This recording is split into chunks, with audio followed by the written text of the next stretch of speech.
Yeah. All right.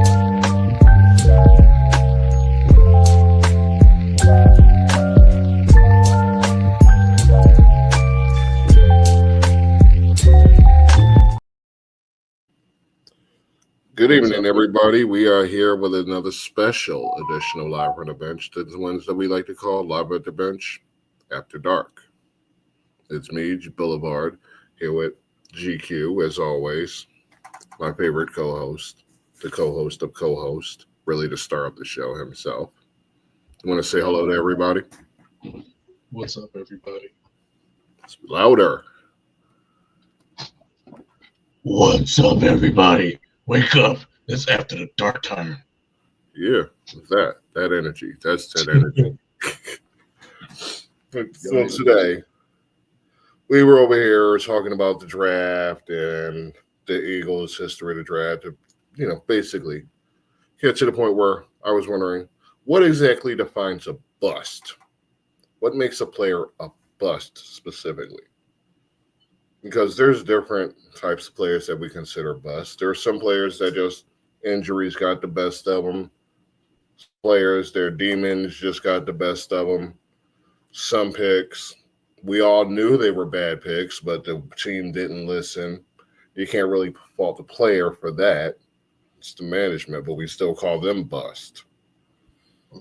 So, what actually defines a bust? What is a bust to you, GQ? So, I think a bust is a player who's selected high and is out of the league in a few years. Okay. Like, just How doesn't. high? Well, I mean, like first round. Okay. Get picked in the first round and then does not live up to their draft status and is either not on the team or not in the league, completely gone in a few years. Hmm. That's what I think a bust is. And for example, somebody I think who was a bust, Mm-hmm. Jalen Rager for the Eagles. He's a bust. Yeah, that's fair. What was he He's drafted? a Like, bust. he was drafted in the teens? Yeah. Okay. And he did not play up the standard, obviously, and there were better players picked after him. Right. Yeah. And somebody who I would say isn't a bust, another Eagle, I would say Carson Wentz is not a bust. Hmm. The reason why I say Carson Wentz is not a bust because we saw what he can do as a starter in Philadelphia. Led us to a very impressive record until he got injured, and then the Eagles went on to the Super Bowl without him. Right. Now, it makes me question, like, where would the Eagles have gone if Carson Wentz didn't get hurt? Do the Eagles move on with a nearly undefeated record or like phenomenal record? Do they continue that success, same level of success that Nick Foles had? Because just remember, Nick Foles didn't perform a lot. He didn't put up big numbers leading up to the Super Bowl. Just did it in the Super Bowl. Kind of like Jalen did. So does Carson Wentz do the same thing when he's playing at such a high level up until he got injured at the Rams? I think that you'd probably be looking at Carson Wentz. I feel like if he didn't get hurt, we'd probably still be looking at Carson Wentz in Philadelphia. Ooh. So where would Jalen Hurts be in that scenario? Because we still would have drafted him.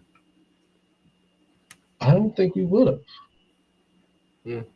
I feel like when the Eagles drafted Jalen Hurts, I feel like the Eagles had in their mind that they didn't want to move on Carson Wentz because they started finding character issues with him.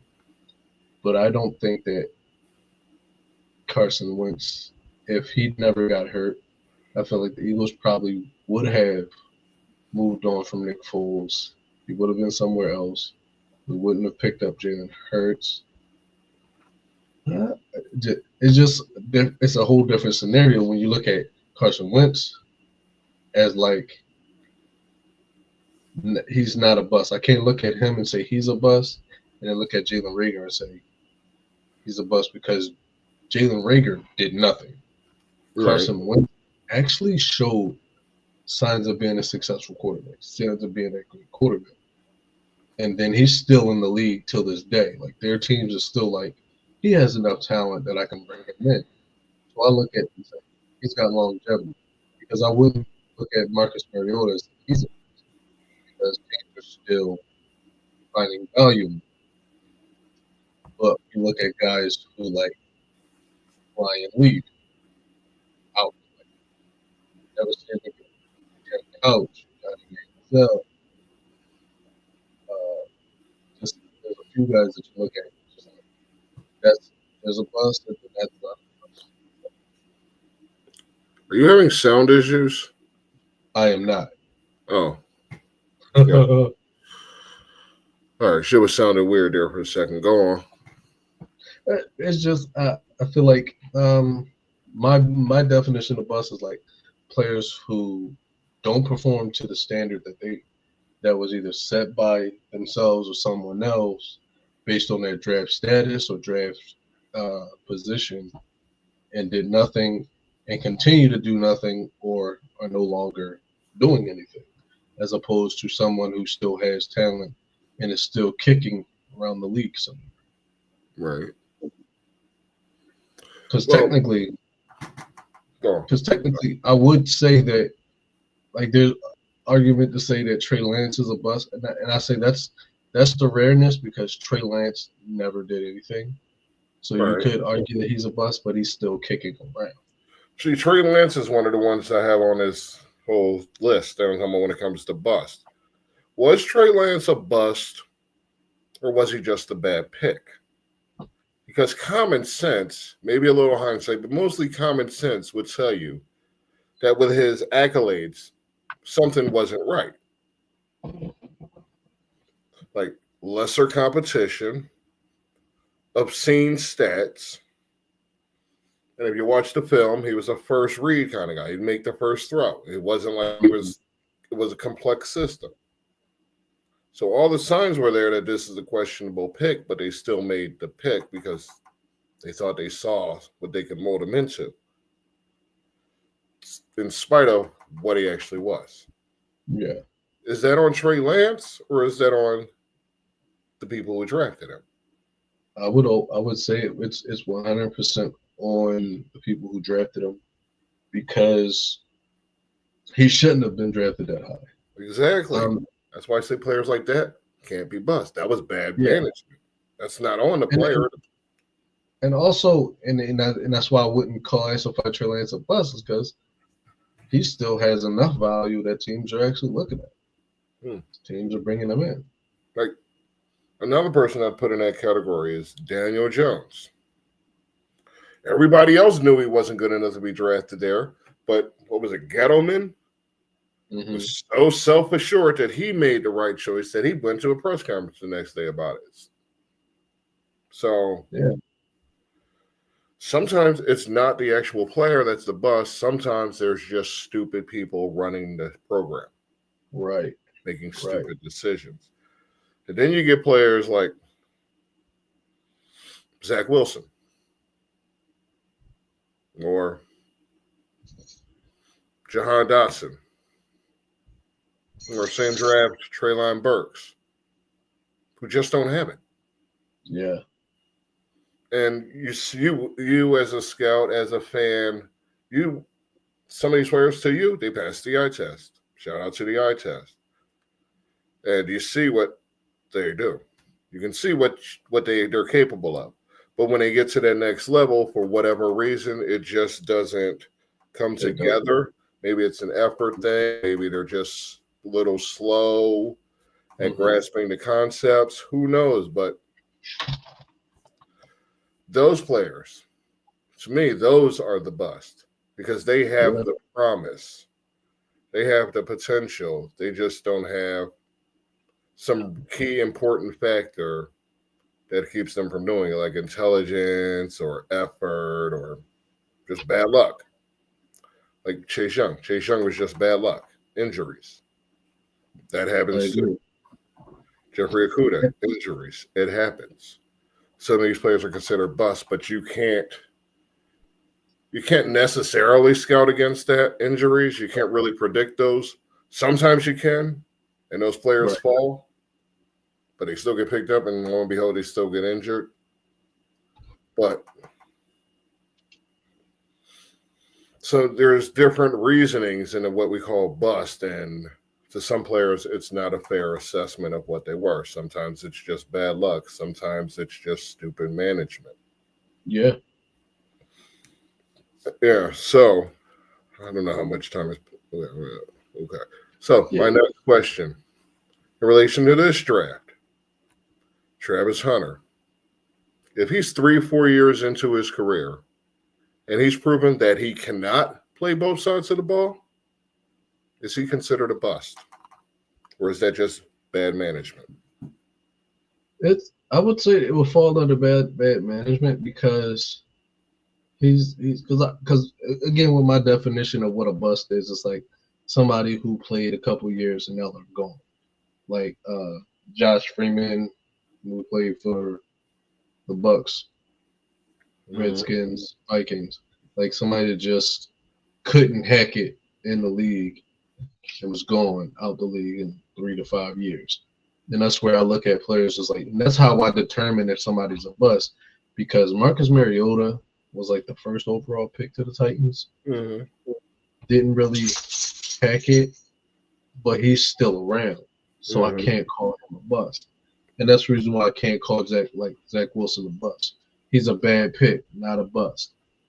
Now, if he ends up not in the league, then maybe we can change that. By that standard, Josh Rosen's not a bad pick. Josh Rosen was a bad pick. I don't think Josh Rosen was a bust. I feel like he was just a really, really, really bad pick because he's still around. Right.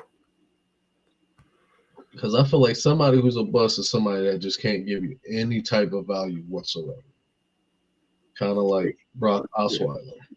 He was not only, or Paxton Lynch, bust. Pat White. Well, I don't think he was a first. I don't know. He was drafted high enough.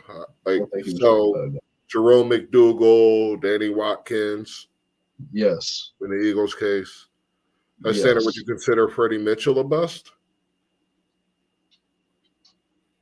I won't say Freddie Mitchell was a bust because he was around for a little while. But I mean, and I don't know, was he drafted high?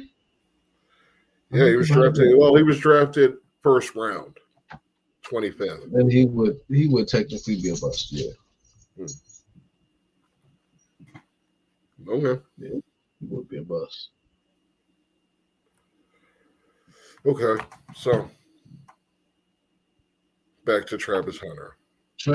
So my thing with Travis Hunter is like it just depends on how long he can, like how long he does it for. Like if he does it for 4 years, let's say he's 4 years and now he's burnt out, but he puts up numbers. Like let's say he averages 600 receptions. 600 yards a season, and that would be a hell of a season. 600 receptions. Happens to play very well on the defensive side for 4 years. I won't call him a bust.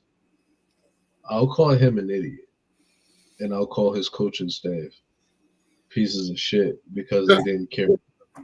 They didn't care enough about his career to try to preserve it, because that's 8 seasons right there in 4 years.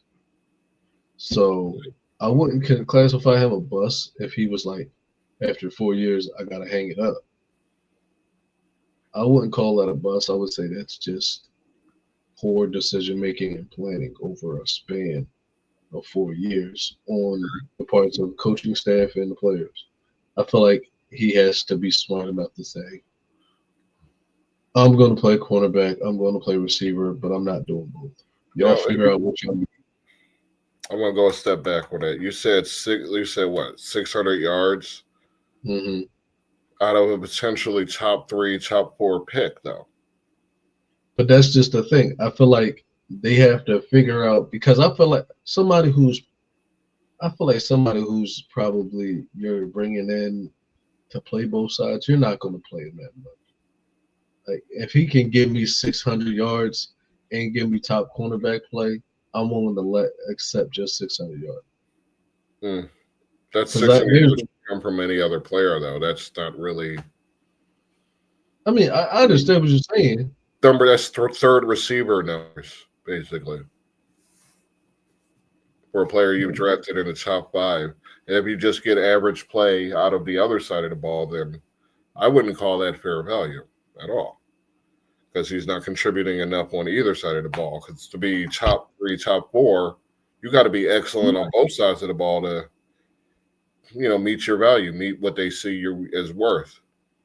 So let me ask, if he gives you like top 5 player value on one side, but not on the other side, then he doesn't need to be playing both sides of the ball. He needs to focus on what he shines on.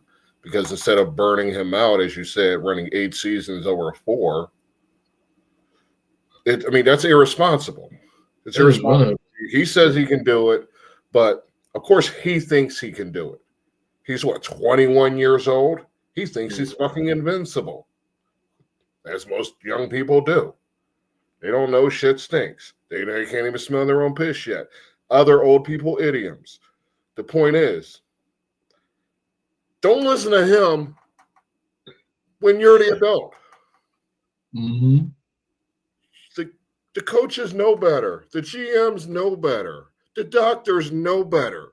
Just because it looks good today, who knows what the fuck is going to look like when he's 5 years in, 6 years in, 27 years old, playing 1,600 snaps a season. Who knows what he's going to be? He's going to be all busted the fuck up. And it's going to be on the adults. It's not going to be on him. Like, sure, of course he thinks he knows best for himself. At 21, you don't necessarily know what's best for yourself. 22, you don't really know. You're still figuring that shit out. Right. So, but grown-ups need to decide. Yeah, I think this will be, but I think like if the coaches, and I think the coaches will have the smarts this year to say we're not doing that, which will be, and I hate that I'm gonna go to say this, it'll be to the credit to show that like there's a difference between a college coach and the NFL. I mean, a coach in the NFL and a coach in college, because Deion Sanders know damn well he shouldn't have been letting that happen. Yeah. He knew he shouldn't have been doing that. But the once it get to the NFL level, somebody's gonna be like, pick a side. Yeah. And then if he's just okay at that one side, he's a bust, right? If he's just okay at both sides of the ball, he's a bust, right? If he's average wide receiver, average corner, is that a bust? I would like to say no. And the reason why I'll say no is because if you can consistently, you're giving me these numbers, I know I'm going to get this from you. I know what I can expect from you, and it's not going to decline. As long like if they've got this guy lined up at wide receiver 1 and he's doing that, then you've got a problem on your hands. Right. Which potentially being as high and high hopes as they have for him, he would be wide receiver 1 and CB1. And I would hope just asking too much. Yeah. Even the choose, even being the second option on offense and the second corner on defense, covering the second receiver on defense.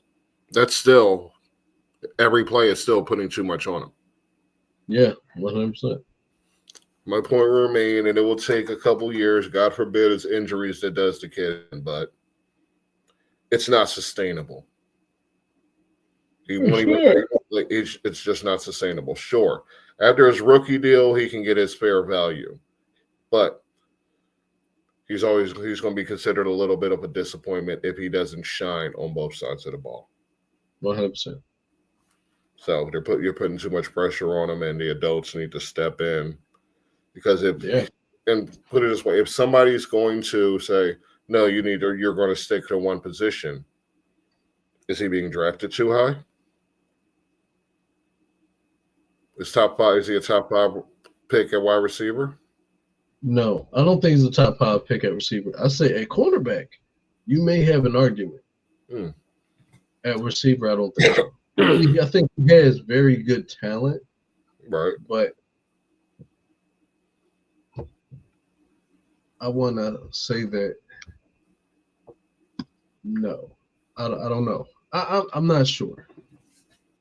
I'm not sure because he wasn't even the best player at his level. So, which And doesn't say Travis, much. Travis Hunter, young boy. We're not Yeah, disrespecting you. We're actually looking out for you. We're concerned yeah, about your future. None of them other people will say it. We're saying it. You can't do it full time for years. Okay? Sure, you can do it this year, get it out your system, but after that, you can't do it. You got to pick a side, yeah. or you're just I going to burn mean, Devin yourself out and Hester. be out the league before your contract ends. Yeah, a lot of people don't know. A lot of people don't realize Devin Hester was a cornerback when he came in the NFL. Mm-hmm. Cornerback. He played a little both sides, and then he was like, "I'm gonna play this." Like he got to Chicago, and Chicago moved him from cornerback to receiver for a couple of plays. He Mm-hmm. performed better at receiver than he did at corner. They made this switch permanently. They didn't put him back on the other side. Right.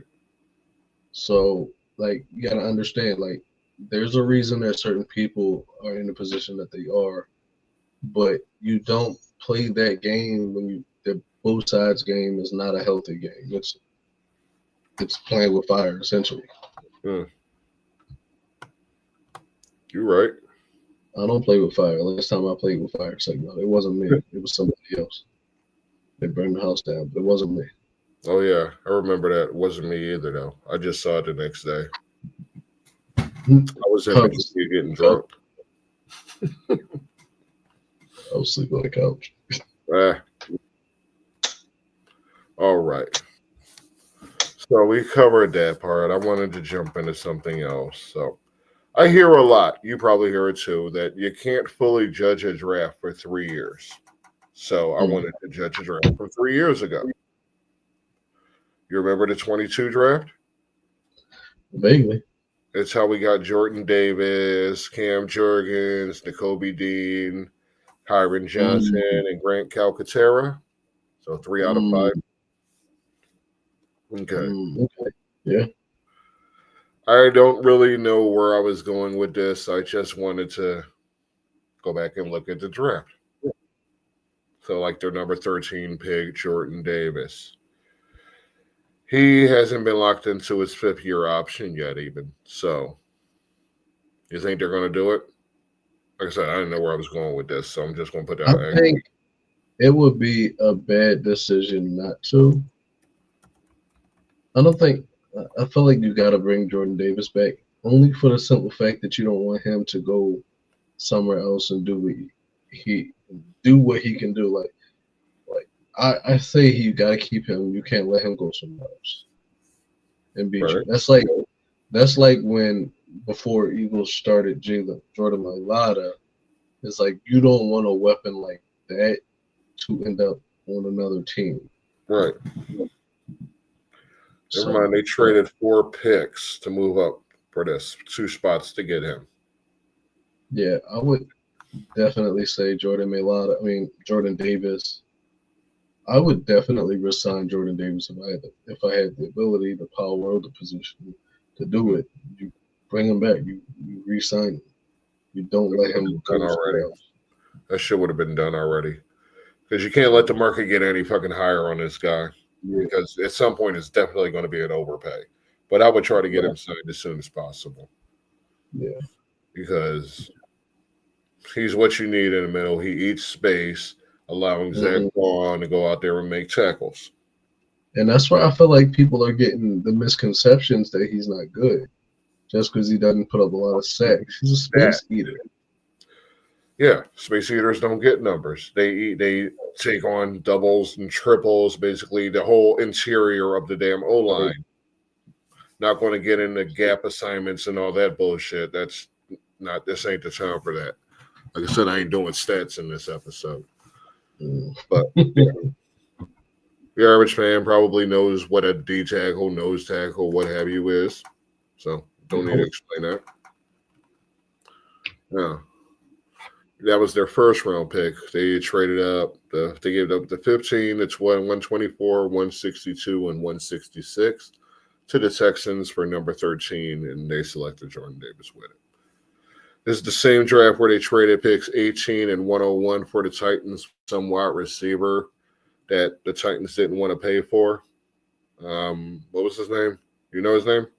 You know what I'm talking about? Yeah, that guy. Yeah. They didn't want to give him 25 mil a season, so they turned around and drafted since a much lesser version of the same guy in Treylon Burks, who we just talked about as a bust. So there you go. He is a bust. He is a bust. Mm-hmm. On his way out the league.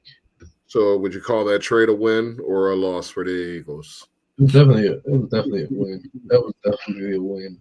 Yeah. Just got that man a Super Bowl, and he's had 1,000 yards every year since he's been here. I'd call that a win. Nothing but a win. A skibbity W. Absolutely. Whatever saying. And their second round pick, they grabbed a center that they just re-signed to 4 years, 68 mil. He did. Just straight out the gate, one of the best centers in the league, and they grabbed him in the middle of the second round in this draft. Yeah, Cam Morgans. Yeah, what's it? We got 4 out of 5, 3 out of 5 locked in. 4 out of 5 locked in until 28 on the line. I mean, that's if right tackle sticks around long enough. Lane Johnson. They got to start looking for his replacement. Yeah, it's definitely time to start working on that. Maybe it'll be this draft. I got him taking an interior lineman, so he's got good size. He could probably, maybe play outside on the edge. Who knows? Yeah. They also got Lftb Dean in this draft. It took a while, but he finally started to come around. Yeah, I was starting to lose hope in Lftb Dean, but he was like, "Yeah, I just need a little help on the other side. I just need the opportunity." He said, "Y'all just got to put me in the game, coach." And that's what he did. He started the whole year and was like, "Listen, it's my show." Yeah. Sometimes that all it takes is just let me out there. Let me at him. Let me at him. Shit. Let me at him. Let me at him. It takes a couple of years to get the mental right, to get the physical up to par. But once you get there, just set your dog loose. Yeah, I think that was the best thing for him to do with Lftb Dean. Yeah. Just give it to him. Put him in the game. A DC that knows what the hell they're doing, that ain't full of shit like the last guy, the one that went to Arizona. And you see how it turned out. Defense turned from absolute shit to a Super Bowl caliber defense that beat the shit out of Pat Mahomes. So that made all these picks look a lot better. Like if we had still had, what's his name that left for Arizona? Galen, the head coach. Yeah, we'd probably look a lot different. The numbers would have been a lot different. So. Oh, for sure.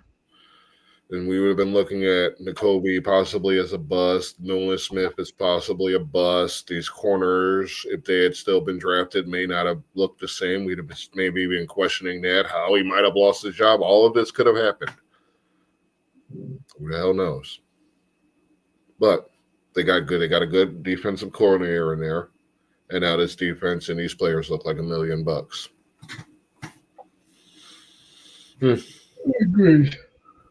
I agree. Also traded pick 154 to the Jags for 188 and 198, and that led to Grant Calcaterra joining the team. Great calculator. Yeah, if he's good at math, at least he's good at something, because he sure as hell ain't good at getting on the field and being successful, making the most of his minutes. So the thing about Grant Calcaterra is like, I had made this theory I had where it's like back since Chad Lewis, like they would always draft the next person to take over. So it was Chad Lewis, I believe, L.J. Smith, Brent Selleck, Zach Ertz, Dallas Goddard, Grant Calcaterra.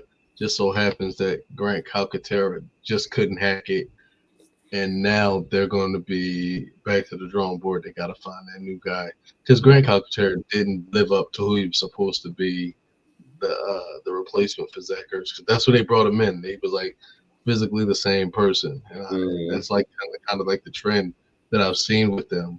They draft that person that's supposed to be the next coming. He didn't hack it, so Grant Calcaterra bucking up the rotation.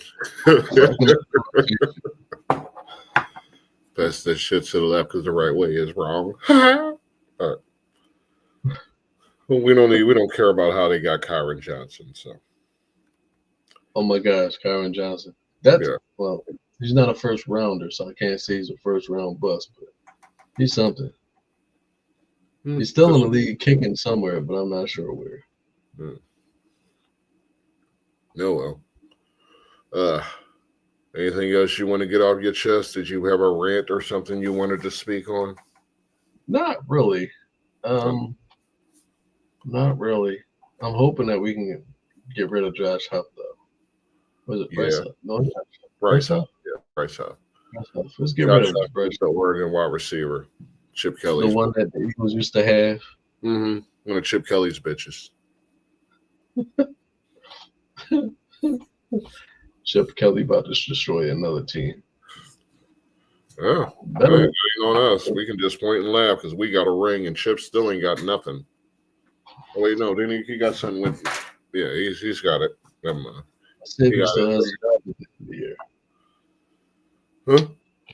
Let's see if he still has a job at the end of the year. Right. I just want to point out that I believe that Nick Sirianni will be calling plays for the Philadelphia Eagles this season. Why? Maybe. Because I don't know. I want to see if Kevin Patulu, has the moxie. That person just left. Huh? Nothing. Go on. I just want to say if Kevin Patullo has the moxie to run the offense of Philly. I mean, yes, it's the continuity is good, but I don't know. Does he have play calling experience? No, he doesn't. Then that's an issue that's just going to have to be figured out. The two guys that they did bring in, though, do have it. Like the guy who left Bowling Green to be the QB coach, the former Bowling Green head coach, left the head coach position to be the QB coach for Philadelphia. He has play calling experience, so he may help a lot. And then the assistant offensive line coach they just brought in, he has play calling experience. So damn, so they're gonna do what the OC can't do. Then I'd rather have the experienced person making the play calls. Yeah, and I think what happened was they just wanted to award Patullo. They probably just had somebody else who's going to be calling the plays. I don't know how that's going to work. Talking like probably figurehead. Yeah, we'll see. I feel like they just wanted to give him the opportunity. Makes sense. Yeah, because he's been there. He's got the continuity, and he knows Jalen because he was Jalen's. We won the quarterbacks coach or something. He was a quarterbacks coach, I believe. Something like that, yeah. Or pass game coordinator. So I think it's just going to be that continuity that Jalen needs to continue to be successful. But that not having a true play caller is going to hurt. Mm-hmm. But there'll be a drop off, but who knows? Hopefully not too much drop off. Right. Because I feel like every time the Eagles get to the Super Bowl and then they start like spiraling a little bit and then they get back, now we're gonna have, because sometimes at points we calling for Sirianni head. We're gonna get to that point where we're gonna start calling for his head again, but he gonna get us back to the Super Bowl. So I mean, like imagine if they start out slow out the gate, that they come out the gate 0-2. They're going to be calling for Sirianni's job. It was awful, yeah, absolutely. even after last season, by week 2, if they don't win a game going into week 3, it's already the rumblings are going to start. The seat's going to start getting a little bit warmer. Mm-hmm. Yeah, But I think that what's had to happen is, I feel like what's got to happen is the fans have to just be a little patient this season, because you just got your Super Bowl win. Y'all could chill and relax a little bit as fans. They're gonna come around. That's the So only I thing feel like, by the Eagles any grace this season is that we hit the highest peak last season. But yeah, it's still Philly. yeah, Fans don't expect nothing less than the fucking best, and they don't deserve nothing less than the fucking best. absolutely. So if they're not performing up to par, the Eagles, I'm saying, then they deserve what they get. Yeah. But we expect to be competing for championships every year. And if that's not happening, then heads are going to roll, just the way it is. I'll say this: as long as we win the NFC East again, and the Cowboys are like at the bottom, I would love it if the Giants have a better record than the Cowboys. That would make my day. But I don't know how the Giants are going to do that without a quarterback. Yeah, I don't give a shit about either of those teams. They're not a threat to what the Eagles are building right now. Well, absolutely not. But I just, one thing I hate more than the Giants turning their season around or turning their team around. The one thing I would hate more than that is seeing the Cowboys turn their season around. I wouldn't worry about that. I'm not about that because they're so far away. That's why. Yeah. The Giants are many pieces away from really being a threat to the NFC East, let alone the NFC, let alone the Eagles. Like the only, as of today, the day before the draft, the only real actual danger to the Eagles in the NFC is Redskins, and that's it. So, what about Detroit? You think they're a threat? Yeah, I guess so. Yeah, I feel like Detroit will regress a little bit this season. I feel like we will see. I forgot about Detroit. If I'm being honest, they just slipped my mind. I feel like they'll regress. Both teams will regress. I feel like Commanders and Commanders will regress. Lions will regress. I don't think the Commanders. Yeah, I mean it's hard considering how far they got last season. Anything would be a regression short of a Super Bowl. Yeah, but the reason why I feel like they'll regress is because I feel like Dallas may get 2 games better. How? They didn't do anything to get 2 games better. Because I feel like they'll have a healthy Dak Prescott back. That won't make them 2 games better. No, not at this point. I mean, like maybe they'll beat the Giants. That's about it. Well, that's what I mean. They don't scare the Redskins and they don't scare the Eagles. There's nobody in the lost to the Browns. What are they playing? What are they, third place last season? So they play a third place schedule. Mm-hmm. Yeah, I think they'll still end up in the same boat. The roster overall is not very good. Yeah. They haven't made a commitment to bringing in talent to supplement the players that they picked up, and they have a few hits, but their hits were big hits, and now they have cap problems, so they can't do much. So they're going to be running in place for a while, Dallas. Well, I just hope that they can continue to draft well. Well, I don't care if they can, but I think that's the one good thing that they have going for them is that they draft well. Mm-hmm. But at the end of the day, I'll say this about them drafting well. Them drafting well really does not matter when you have an owner who was as involved as Jerry Jones is, because they've drafted so well that they would have to pay. If they pay Micah Parsons, they'll have 3 players on their team making $30 million. That's how successfully they've drafted. But they've had a few hits, and they can't afford anymore. Yeah. So they'll be in the gutter or at least close to the gutter for a while. They're not a factor. Yeah, I Giants agree. make a few picks, make a few hits in this draft. They'll be on the rise. They'll be on the rise, but there's still not going to be anything Philly or Washington needs to worry about, or Detroit, or any team that actually matters in that conference. I agree with you. Don't argue. Yeah. Well, in that case, no, I do agree with you because I feel like Drew Jerry Jones is the thorn in their side, and them hiring Schottenheimer is. I mean, and I'm not gonna 100% say this is a bad hire. It was a bad hire. I'll say that it was a bad hire because there was nothing that made me think that hiring Schottenheimer to be their new head coach. There's nothing about that was like, that's gonna be good.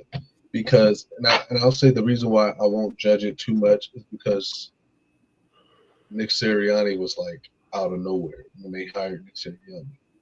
But Nick Sirianni had coaching experience, A couple coordinator people wanted experience. Sirianni. A couple teams wanted Yeah, it. but I feel like the hire of Schottenheimer was like way out of the field. And I think what it was, and it makes a lot of sense, was Jerry Jones wanted a puppet. Other coaches wanted some way. They wanted to come in, like Cliff Kingsbury. He wanted to come in and he wanted to do his own thing. 9 out of 10, Dak Prescott would have been going. A few people would have been going if Cliff got what he wanted. There was a couple guys who wanted to interview in Dallas, end up not even considering the position because of Jerry Jones. Like Jerry Jones is the reason. And I feel like he is their biggest issue in Dallas, and they're not. Yeah. And even if they draft, biggest issue. That's like, as obvious as not giving Jahan Dotson his fifth-year option.